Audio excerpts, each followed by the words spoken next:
আসসালামু আলাইকুম এভরিওয়ান, সবাই কেমন আছেন? আশা করি খুব ভালো আছেন। তো আমরাও আলহামদুলিল্লাহ খুব ভালো আছি। বিশেষ করে আজকে তোমাদের রুমি আপু কিন্তু খুব ভালো আছে। কেন বলো তো আজকে এত ভালো থাকার কারণ? কারণ হচ্ছে আজকে ফ্রাইডে। ফ্রাইডে অনেকেই বলতে পারো ফ্রাইডে তো কি হয়েছে? ফ্রাইডে মানে আজকে যেহেতু ছুটির দিন, তো আজকে তো আমার একদমই প্যারা নাই যে সকাল সকাল ঘুম থেকে উঠে কাজ করতে হবে, নাস্তা রেডি করতে হবে। আজকে বসে বসে শুয়ে শুয়ে ঝিমিয়ে ঝিমিয়ে কাজ করতে পারবো, একদমই প্যারা নেই। আর যে সকল আপুদের হাজবেন্ড আর কি জব করে সেই সকল আপুরাই জানে বাদবাকি দিন রেস্ট না নিলেও কিন্তু ফ্রাইডেতে তাদের কোনো একদমই কাজের চাপ নাই, একদম শুয়ে শুয়ে বসে বসেই কাজ করতে পারবো, প্যারা নাই। বিশেষ মানে মোট কথা কোনো প্যারাই থাকে না কাজের। তো সেই রকম আমিও তো প্রতিদিন যেমন সকাল 7টায় ঘুম থেকে উঠে তাড়াতাড়ি করে নাস্তা রেডি করি, তো আজকে তো একদমই প্যারা নাই। আর শুক্রবারে তো ফাঁকিবাজি একটু রান্না করি, প্রতি শুক্রবারে করি না, যেদিন আর কি মন চায় না আর কি। তো সকালে হচ্ছে ঘুম থেকে উঠেছিলাম 9টায়, ঘুম থেকে উঠে এখন কি করব ভেবে পাচ্ছিলাম না। তো ভাবলাম ঝটপট গোলা রুটি বানিয়ে তারপর ডিম ভাজি দিয়ে খেয়ে নিব। তারপর দুপুরে যা করি আর কি, তখন আর কি যা করার তখন করব। তো যেই বলা সেই কাজ, এই যে দেখুন আমি হচ্ছে গোলা রুটি বানিয়ে নিচ্ছি, 2টা গোলা রুটি বানাবো, তোমাদের ভাইয়াকে দিব 2টা খেতে। এই 2টাই তোমার ভাইয়াকে দিব। আর হচ্ছে আমি ভেবেছি যে চা বিস্কিট খাবো সকালে।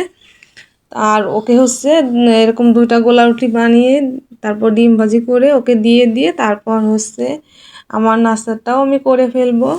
এই যে দেখো এখানে কিন্তু আমার কিন্তু গোলা রুটি হয়ে যাচ্ছে, এটা হয়ে গেলে তারপর আমি ডিমটাও ভাজি করে নিব। ডিমটা ভাজি করে নেওয়ার পর তারপরে হচ্ছে ওকে খেতে দিয়ে দিব। এই যে এখানে আমার 2টাই গোলা রুটি বানানো হয়ে গিয়েছে, আর তারপর হচ্ছে ডিমটাও সুন্দর করে ফ্রাই করে নিচ্ছি। তো একদমই কোনো কাজের প্যারা না, এত ভালো লাগতেছিল। ঘুমটাও একদম প্রপার ঘুমিয়েছি। 9টায় ঘুম থেকে উঠেছি, বুঝতে পারতেছি তাহলে তো ঘুমটা অনেক ভালো হয়েছে। এই যে এখানে আমার ডিমটাও এই যে ভাজি করা হয়ে গিয়েছে। এখন হচ্ছে ওকে খাবারটা দিয়ে এসে তারপর হচ্ছে আম্মুটার খাবারটাও রেডি করে নিব। ও সকালে আমাদের সাথেই একসাথেই ঘুম থেকে উঠেছি, আমরা 3জনই আজকে একসাথেই ঘুম থেকে উঠেছি। আর এই যে এখানে আম্মুটার খাবারটাও রেডি করে দিচ্ছি। ওকে আজকে সকালে হচ্ছে সুজি আর হচ্ছে ডিমটা একসাথে দিয়ে আর কি রান্না করে দিব। এটা কিন্তু খুবই পুষ্টিকর একটি খাবার।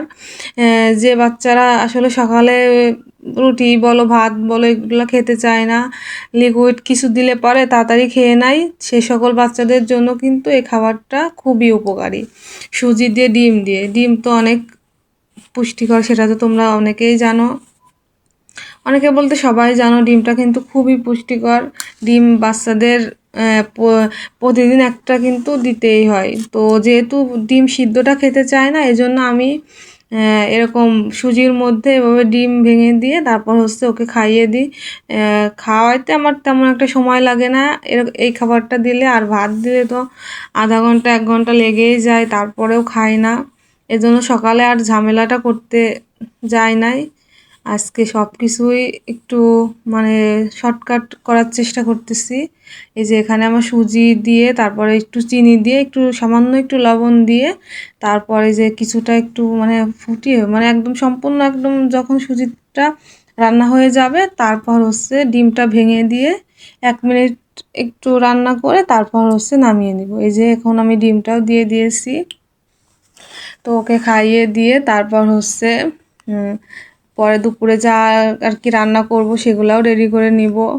তো আমি ভেবেছিলাম যে সকালে চা বিস্কিট খাবো, তো তারপর দেখলাম যে ওকে 2টা গোলা রুটি বানিয়ে দিয়েছিলাম, একটা খেয়েছিল আর একটা রেখে দিয়েছিল।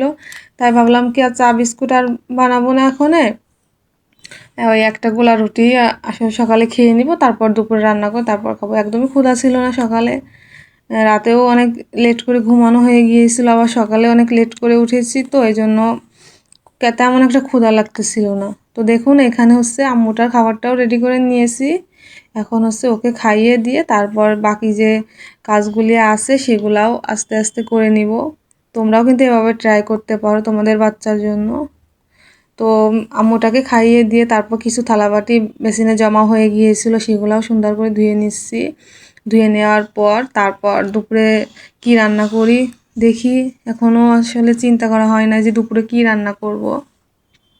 তাড়াতাড়ি করে আর কি করার চেষ্টা করতেছি, যেহেতু আজকে ফ্রাইডে, তাড়াতাড়ি করেই সব কিছু করতে হবে। দুপুরের খাবার তো অন্তত তাড়াতাড়ি করতে হবে। সকালে যা করেছি দুপুরে তো আসলে ওরকম ফাঁকিবাজি দিলে হবে না, একটা কিছু রান্না করতে হবে। এই যে এখানে আমি আর কি চিন্তা করলাম যে বাইরেও বিকালে একটু ঘুরতে যেতে চাচ্ছিলাম, তাই তাড়াতাড়ি করে যা আর কি করা যায় তা ভাবলাম যে ফ্রিজে একটু মুরগির মাংস ছিল, সেটাই বের করে দুপুরে রান্না করি, আর হচ্ছে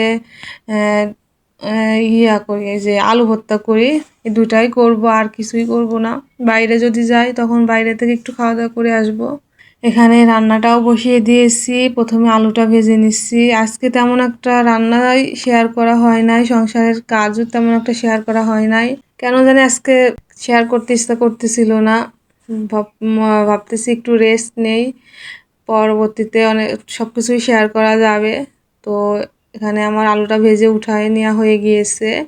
তারপর জিরা আর হচ্ছে দারচিনি তেলের মধ্যে দিয়ে এখন পেঁয়াজ রসুনটাকে সুন্দর করে একটু ভেজে নিয়ে তারপর হচ্ছে মাংসের যে মশলাটা আর কি রেডি করেছিলাম, শুকনো মরিচ, তারপরে হচ্ছে রসুন, ওইগুলোটা দিয়ে সুন্দরভাবে কষিয়ে তারপর হচ্ছে মাংসগুলো দিয়ে দিব।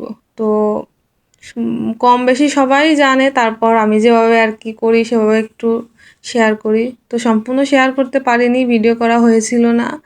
একদম রান্নাবান্না শেষ করে তারপর হচ্ছে তোমাদের দেখিয়েছিলাম। ভিডিও করতে ইচ্ছা করতেছিল না, বললামই তো। আর এই যে দেখো, একদম রান্নাবান্না শেষ হয়ে গিয়েছে। আজকে তরকারির কালারটা দেখো, মাশাল্লাহ। গতদিন মানে এর আগে যেদিন আর কি রান্না করেছিলাম সেই দিনের থেকে আজকের তরকারিটা এত মজা হয়েছিল খেতে, কি আর বলবো। তোমরা তরকারির কালারটা দেখেই বুঝতে পারতেছো খেতে কিন্তু কতটা আর কি মজা হবে। সত্যি খুব মজা হয়েছিল খেতে। আজকে একটু মানে পাতলা পাতলা আর কি ঝোল ঝোল রেখেছি, আর একটু ঝালটা একটু বেশি দিয়েছি।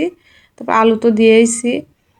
আর তো এটা খেতে কিন্তু খুব মজা হয়েছিল। তোমরা যদি চাও কিভাবে কি আর কি রান্নাটা করেছি তাহলে কিন্তু অবশ্যই তোমাদের সাথে শেয়ার করব। আর আমার বাদবাকি কাজগুলো আমার আসলে শেষ হয় না, একটু লেট হয়ে গিয়েছিল। সকালে খেয়ে তারপর হচ্ছে দুপুরের রান্নাটা করতে আসতে আমার একটু মানে লেট হয়ে গেছিলো। তো সকালে যেহেতু আম্মুটা হচ্ছে যে সুজি দিয়ে ডিম দিয়ে খেয়েছিল, তো তাই ভাবলাম কি আমার তো আরও বাদবাকি অনেক কাজ আছে, এগুলো করতে করতে হয়তো আমার 2:30 থেকে 3টা বেজে যাবে। তো ততক্ষণ বাচ্চাটাকে কি করব, আমাকে না আমি যদি ওকে না খাইয়ে দিই সেও তো আবার খাবে না। এই জন্য ভাবলাম যে ওকে দিয়ে যাই, ও হাত দিয়ে বসে বসে যতক্ষণ পারে খাক। এই জন্য আমি প্লেটে ভাতটা সুন্দর করে দিয়ে তারপর একটু আলু ভর্তা, তারপর একটু মাংসের তরকারি দিয়ে ওকে দিয়ে তারপরে বসিয়ে রেখে বলছিলাম তুমি একাই হাত দিয়ে খাও, আমি কাজ করে আসি। তো সুন্দর মতোই খেয়ে নিয়েছিল, যেহেতু সকালে হালকা পাতলা খেয়েছে। তো দুপুরে খুব ক্ষুধা লেগে গিয়েছিল, তাই দেখলাম কি যেটুকু ভাত দিয়েছিলাম মাশাল্লাহ সবটুকুই হাত দিয়ে খেয়েছিল। দেখে আসলে খুব খুশি লাগতেছিল যে হাত দিয়ে সবটুকু খেয়ে নিয়েছে। এই যে ওর ভাতটা সুন্দর করে বেড়ে তারপর ওকে দিয়ে তারপর হচ্ছে আমি আমার যে কাজগুলো আর কি বাকি ছিল সেগুলো করতে গিয়েছিলাম।